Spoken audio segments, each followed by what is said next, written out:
Hello, authors, book lovers, and storytellers, and welcome to another Reader's Magnet featured author interview. And we are live through Facebook, Instagram, and Twitter. And my name is Rob, and I'll be your host for today. And I'm excited to introduce to you our featured author who lives in the Houston area with his inspiring wife, Judy Lynn, and they are devoted followers of Jesus Christ and passionate Houston Astros fans. So after graduating from law school, Eric served in the U.S. Navy's Judge Advocate General Court, which is JAGCOR, and he has built a successful career as an employment and labor law attorney and human resources troubleshooter. Think about that. And running his own HR and legal consulting practice for over 15 years. And here's the good thing about this. He is also the proud father of 3 daughters, namely Jennifer, Kimberly, and Stephanie, who are very cute and adorable and his biggest supporters. And he is here with us today to talk about his book, Celtic Betrayal. So please help me welcome Eric Stephen Griesel. Eric, how are you doing today? Rob, I just show you my book. Got a copy of it right on my lap. Okay, I'm doing fine. So again, good to hear that. So everyone, though, so Eric, you showed your book. So tell us, talking about this book, Celtic Betrayal. So Eric, can you show us your viewers, though, what your book looks like, and tell us, what is it all about? Well, sure. Again, the book is a dark green color, and we've got some blood coming out of the top because if you like action movies and you like to see a lot of people taken down, you'll love this book. There's a lot of that in that because it covers a period of time of 150 years where the United States is just growing and going. Oh, and talking about the book, though, because I've tried to read a couple of pages here, including the synopsis. Though I was seeing that because again, it's available at Amazon if people want to purchase it. Like, what is the story more all about, though, when it comes with Celtic Betrayal? Like, is there any roots within this that you could say it's coming from you, or like, what is it the main story or main theme that people will be expecting from this book? Well, once I decided, I guess deciding to write the book was the biggest challenge that I faced because that's an easy question to answer. But then, of course, you have to decide, well, what are you going to do about it? So it was really a unique process for me because I thought about a lot of the books that I've loved and some of the things that those books might have had that could have been made them better. So I made this book with a period of 150 years. So it transcends several generations of the Kerrigan family, which is the leading family in the book. And we go from 1847 all the way to 1997. But Rob, I did it especially a different way for this book. I start off in 1997 with the Kerrigan family. And then the second chapter, I go right back to 1847 with James Kerrigan farming his property in Ireland. Now, why would I do that? Because I want the audience to see right away, wow, the family starts off with $1 billion empire in New York City. And now you're putting me in the field with a guy who's farming. How in the world does all of that happen? And that's the part of the book that's really exciting. Oh, awesome. So, correct me if I'm wrong, though, but what I'm sensing from the story is it has a much more of history included within this book as well. So it's not just about talking about the present situation of the characters in the book, but it's also talking about the past and what happened before they had got that empire, basically. Am I correct? Yeah, absolutely correct. We use actual historical events in the book because what we have, we're dropping James Kerrigan in the middle of life in the United States in the late 1840s. So he's there when they have the gold rush out there and all of the things that typically happened in California. And then you'll see him work his way back to the East Coast as he starts to grow the company, recognizing that he really needs to be on the East Coast in order to go ahead and pivot the ownership and the operational point from the like the New York situation instead of the California situation, because back in 1847 to 1855 or 1875, there was not a whole lot in California. He had to be where the empires could be built. Oh, so thinking about this, though, seems like it's not more of like a story itself, though, but it also has proper research when it comes with this book. But Eric, just one quick question, because talking about this book, you're talking about the past, talking about the history as well, and you're also putting the research in as well. We can really feel it right now. And coming with this though is what inspired you to write this book and have it within that theme then? I think I wanted to take what I would think is a character who would generate a lot of goodwill with the readers. And Mm, if you recognize our history, we were founded by as a country by so many different individuals that came from other countries. But one of the groups of people that had it the hardest was the Irish. They, especially back in the 1840s and 50s, they had the potato famine there, Rob. So the people came over in 1847, I think was the highest number for people coming over. Over 5 million people came over at that point in time. So what I'm trying to find is somebody who came over with nothing basically to help him get started. This is a guy who started everything himself. And that's why I think it was a really good story, because you really latch on to him as a main character and you're rooting for him all the way. hmm. Well, if because I think this is more of like a I'm not saying specifically though, but it seems to me like it's like a rags to riches, like someone who had built a name for themselves, started from nothing, then eventually ended up with something, like finding where to start. Is this what you're trying to convey within this book? Like, what is the message you're trying to tell your future readers about this? Eric, you there? Are we disconnected? No. I guess your camera freeze, but don't worry. Technical difficulties. The audio is still available. So, Eric, tell me, when it comes with this book, what is the message I'm you're trying still to here. portray within this book? Yeah. Can you hear me? Hey, Eric. I can hear you in pieces, but you kind of jumping in and out of the screen. Don't worry. Okay, don't worry. There are times though with technical difficulties though, but don't worry. Everything's fixed. I can see you moving now. Good to see that. You were like a picture frame for a bit there. But yeah, going back to the question though, Eric, when it comes with your book, is there a message that you're trying to convey to people when they read this book, or like what I'm trying to say is, what are you trying to share with your readers once they read this book? Like, what the message they can get from this? I don't think that this book is going to carry a message that somebody's going to feel Hmm. mentally or religiously empowered over, because it's not that Hmm. kind of book. It's the kind of book that once you start reading it, the goal when I wrote this book was I want somebody to have the book and start reading it and realize, holy cow, I can't put this book down. Oh. I just want to keep reading to find out what happens. And in fact, my wife and I were walking around our block here. It's a 3-mile walk, and I gave the address to get the book to one of the neighbors here, and he was really excited about it, and he told me he was going to start reading it. So about a week later, a car pulls up. This is about 5:30 in the morning, and the window rolls down, and there's this lady in the car, and she goes, "Oh, I Mhm. can't tell you," and she goes into this rambling about the book. And Oh. I looked at Judy and she goes, "Oh, I'm sorry, I'm George's wife, the guy I just referenced." And she said, "He can't put the book down. He takes it everywhere he goes." And that's exactly what I was going for when I put the book together. I wanted the kind of book. There's no message there. It's a phenomenal story, and I wanted people to read it and want to keep reading it and not, holy cow, I've been reading this book for 15 hours. Now I have to go to bed. Well, maybe I'll do that tomorrow. So that's the kind of thing I really, really wanted to ignite. Somebody that loves a great story.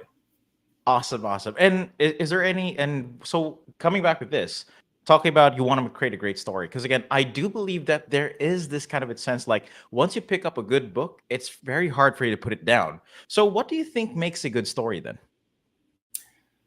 I think it's a couple things. One is it's got to be a theme. Hmm. For example, one of the toughest things for me when I decided I was going to write a book, I had no earthly clue where I was going to go with it, but I knew I wanted to do a couple things. One was it had to be a story that would generate a lot of interest in people that would read books or listen to the books, and I had to create characters that you wanted to champion. Hmm. So I started with James. Here we have this guy who's farming in Ireland. He's basically going to lose his farm because he can't make their payment on the rent because they haven't had any potato crop. And so he winds up losing his wife and his 2 children. And he leaves Ireland with his best friend, Sean. And now we have this young guy who has to start his whole world over again. And what I'm trying to do is create this character where everybody's rooting for him. I want everybody to see him as a character and say, "Oh my God, what did James do this time in the book?" And so we track him along. And everybody who's read the book and talked to me about it, I will sit there and I'll say, "Who's your favorite character?" Because there's a lot of characters in there. There's the current day family of Kerrigans, and then there's James, who started the entire thing. And everybody without a hesitation says, "James, it's James." I said, okay, good choice. Well, I kind of like that idea though. But talking about this, because again, a lot of people love your character, especially knowing the feeling that you can invoke people trying to root for a certain character, which is by context though, I'm feeling that a lot of people really love the character James. So are you planning to make a sequel for this book, or maybe another sequel talking about James furthermore, or is there something else that's planned for this future for this book? Well, the book that I'm working on right now is a book about a lady that kills people for a living. Now, why do I have her? But she happens to be a character in this book. But in this book, she starts off as a 14-year-old girl. So I've picked her up from this book and carried her through there. So in the story that I'm writing with her, you'll see references to some of the existing characters in 1997 and beyond of the current book we're in right now, Celtic Betrayal. But she's going to run her own path back then, but you'll see her come into the new story just momentarily for just a couple quick chapters. I don't want to give anything away, but that's going to be the next book. And then then we'll go back to Celtic Betrayal, and we'll print probably, because I've had a lot of people, including a Hollywood script writer, that love the book. And he said, "Can you get me on to write the script for this book?" I said, "Whoa." I said, "If I get somebody buying this rights to this book, I'll ask them and I'll make a good plea for you, but it won't be my call." So I guess my point is, I'm trying to go ahead and find a situation where I can bring the book back and have a new life breathed into the book and still make it as good as the first book. Because you don't want to just do it and then have people say, "Oh man, the first book was so much better." You want to sit there and at least write a book equally as good as the first book, because you don't want to lose the people that were following you religiously, waiting for this book to come out, and now all of a sudden you drop the ball on them. So it's a situation that I'm going to think about after the Assassin book, which is the next one. Then I'll do the follow-up to the current book, and we'll see if we can't keep people a little bit on the happy side. Okay, hey, awesome. Because again, I do understand where you're coming from, though, when it comes with the idea of having a very great first book, but then eventually, same thing with movies, like sequels, kind of bit fall off in between, like expectations of there are people who expect good things from sequels, but eventually they fall off, like, oh, the first book was better. Oh, he shouldn't write this way. But again, coming with the concept, and what I'm hearing from you is there is a lot of gusto and inspiration when it comes with you writing this book, and it feels though on the goal that you're trying to have here, and it really shows. So I got to give it to you, Eric. Like, it really shows on what you are trying to achieve with this book, and knowing deep inside your heart that you don't want the second book to fall off. Coming back still, it can be called a how to say this. It's kind of a sequel, but it's a branch off from the sequel as well, from the same book, talking about a different character. When you're trying to having that same gusto and that same concept with having the first book on how good it was, trying to top it over or be the same or be equal is something that a lot of people kind of forget. Because I'm not talking about anyone else here. I'm not talking about the movie industry or anything. But there are times though, there are times like how do you say this? people kind of just make movies out just from movies. Like, let's make a sequel to make more money. But having that thrill and having that perseverance of making sure that the next book is gonna be something equal or greater than the first book is something that a lot of people would love. And again, if people would like to get a copy of this book, when do you think that your second book would be available? Is there a time frame that we're looking at? Like, how soon would they be expecting a sequel from this? Well, I think what I wound up doing is getting a lot of things done to get the book out this time, because it's only been out now for about 4 weeks, and it was very time consuming for me. So I couldn't do much on the assassin because of being like, my wife would always come in and say, "Why don't you start writing the book again?" I said, "I just can't. I can't do it. I can't clear my head of all the stuff in this book, Celtic Betrayal. Right now, I want to get this up and going. And once it's out there in the market, then I'll take a deep breath and I'll get back to the assassin." I love the assassin. It's not going to be the same book. It's not. I'm not trying to go ahead and copy what I did with Celtic Betrayal and patch it in under different names and time periods. What I'm trying to do now is kind of come in with a character that was in this book briefly and just create an entire imagery for her. So it's going to be different, but I still want people to say, "This is Rod. This is how I would like to hear him say." So what I would like to hear him say after they read the Assassin. It was different from the first book, but it was really, really good. That's what I want to say.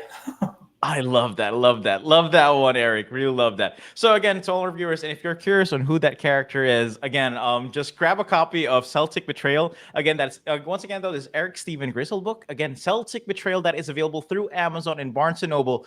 And good to know as well, if you want to get some updates on his book, feel free to follow his social medias, and also on his website, that's CelticBetrayal.com. Same thing spelled as the title. That's CelticBetrayal.com. Again, that's CelticBetrayal.com. So if you want to get some updates and see how the book is going and grab a copy to know who this assassin is, feel free to grab a copy. So Eric, you know what? I really loved it. I really love this conversation, and I really love the, how do I say this? The power that you have, and it's really putting me in that inspiring mood as well. So Thanks, thank you very much for the time. And also, one more thing that I want to ask you, Eric, because this is just a habit that I keep on doing during interviews. But is there a message that you want to leave to our viewers and to your future readers once they grab a copy of your book? I don't want them to think that I threw this together in hopes of making a lot of money, because I don't need a lot of money. I put this together because my underlying driving passion all along was somebody would read the book and say, "Holy cow, I can't put it down." Exactly what I just mentioned to you with that lady pulling up in her car. And it was almost like she was high. She was like, "He's doing this and he's doing this. Oh, I'm sorry. I'm his wife." And he just can't put the book down. And that was, to me, that's what I did. I did the whole thing for. The money's nice. Sure it is. But nothing beats somebody really reading your piece of work and saying he can't put it down. That's exactly what the driver for me was. Well, again, it's much more, how do you say this? Everything that you create, and you know that you had someone appreciate it so much, means the world to you. I think that's the core message of what it's having. It's not all about the money. Again, the money is a bonus. Like, if ever you get some sales, that's good. But knowing that behind those books, that people reading it can't put it down and are looking forward to see what's next, is something that every author really dreams. And I believe that is what you have been feeling right now, and that's what you're trying to aim for. Am I correct? Excellent summary, Rob. Thank you. Really love it. So again, as we wrap up today's conversation, again, I would like to say thank you again to Eric. Thank you much for joining us today and sharing your story. And again, we appreciate your time and look forward to seeing more of your work in the future. Okay, so just make sure, again, please feel free to visit his website at CelticBetrayal.com if you want to get some updates and see on what's going to be happening next. Okay, so once again, everyone, Eric Griesel, author of the book Celtic Betrayal, and to all our viewers, thanks for tuning in. And remember that every ending is just a new beginning in the world of stories. May your reading adventures be endless and your imagination boundless. And as we say here at Readers Magnet, we share your story with the world. Thank you, and see you next time. Bye. No problem.